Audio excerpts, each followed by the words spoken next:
वर्ण और वर्णमाला। प्यारे बच्चों, जब हम बोलते हैं तो हमारे मुख से कुछ ध्वनियां निकलती हैं। इस चित्र का नाम बोलिए। चीता। बताइए, चीता शब्द में कितनी ध्वनियां हैं? आप कह सकते हैं कि चीता शब्द में केवल 2 ध्वनियां हैं, ची और ता। लेकिन बच्चों, हम ची और ता ध्वनियों के और भी टुकड़े कर सकते हैं। जैसे च हलन जमा ई बना ची, त हलन जमा आ बना ता। इस तरह चीता शब्द बोलते समय हम 4 ध्वनियां बोलते हैं। च हलंत जमा ई जमा त हलंत जमा आ। क्या इन ध्वनियों के और टुकड़े हो सकते हैं? नहीं, इनके और टुकड़े नहीं किए जा सकते। ये सबसे छोटी ध्वनियां हैं। भाषा की सबसे छोटी ध्वनि को वर्ण कहते हैं। प्यारे बच्चों, हिंदी के वर्णों को 2 वर्गों में बांटा गया है। स्वर, जिन ध्वनियों को बोलते समय किसी अन्य वर्ण की सहायता नहीं ली जाती है, उन्हें स्वर कहते हैं। हिंदी में 11 स्वर हैं। अ, आ, इ, ई, उ, री, ए, ओ, औ। व्यंजन, जिन ध्वनियों को बोलते समय स्वरों की सहायता ली जाती है, उन्हें व्यंजन कहते हैं। हिंदी में 33 व्यंजन हैं।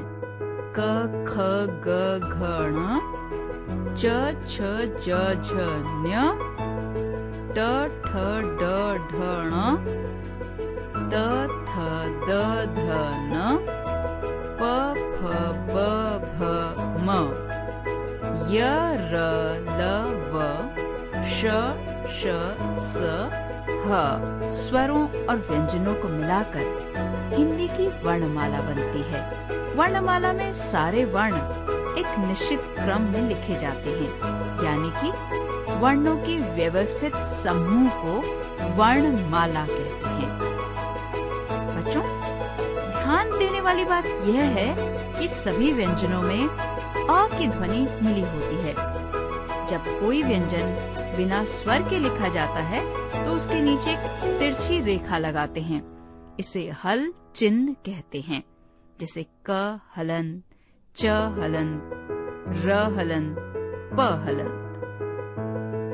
बच्चों, स्वर और व्यंजन के अलावा हिंदी में 4 संयुक्त व्यंजन भी हैं। श, त्र, ज्ञ और श्र। ये 2 व्यंजनों को जोड़कर बनते हैं, इसलिए संयुक्त व्यंजन कहलाते हैं। जैसे क्षत्रिय, त्रिशूल, ज्ञानी, श्रमिक। हिंदी भाषा में ड, ढ, ज, फ वर्णों का भी प्रयोग होता है। ये वर्ण ड, ढ, ज, फ के नीचे बिंदी लगाकर बनाए जाते हैं। आइए इनका सही उच्चारण सीखें।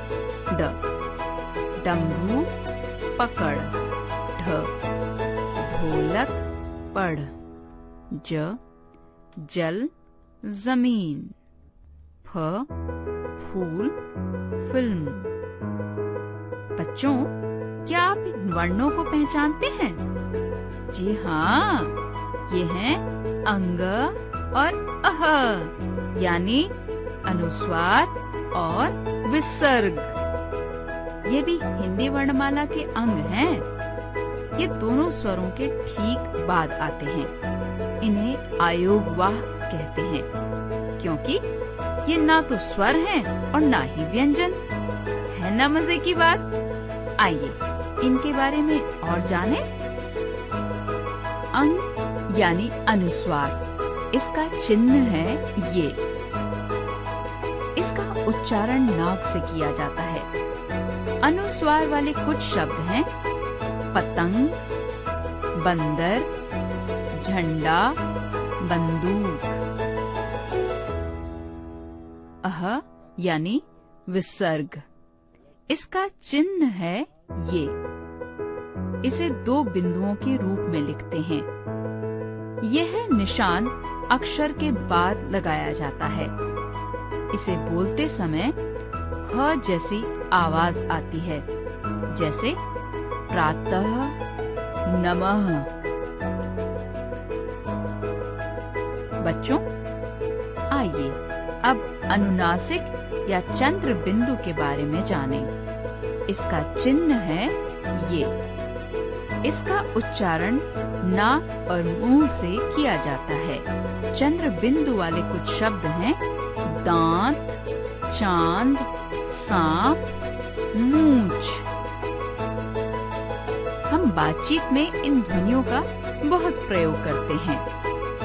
अर्धचंद्राकार या बिंदु वाले शब्द जैसे बाल, केश, बॉल, गेंद, डाल, टहनी, डॉल, गुड़िया, माल, सामान, मॉल।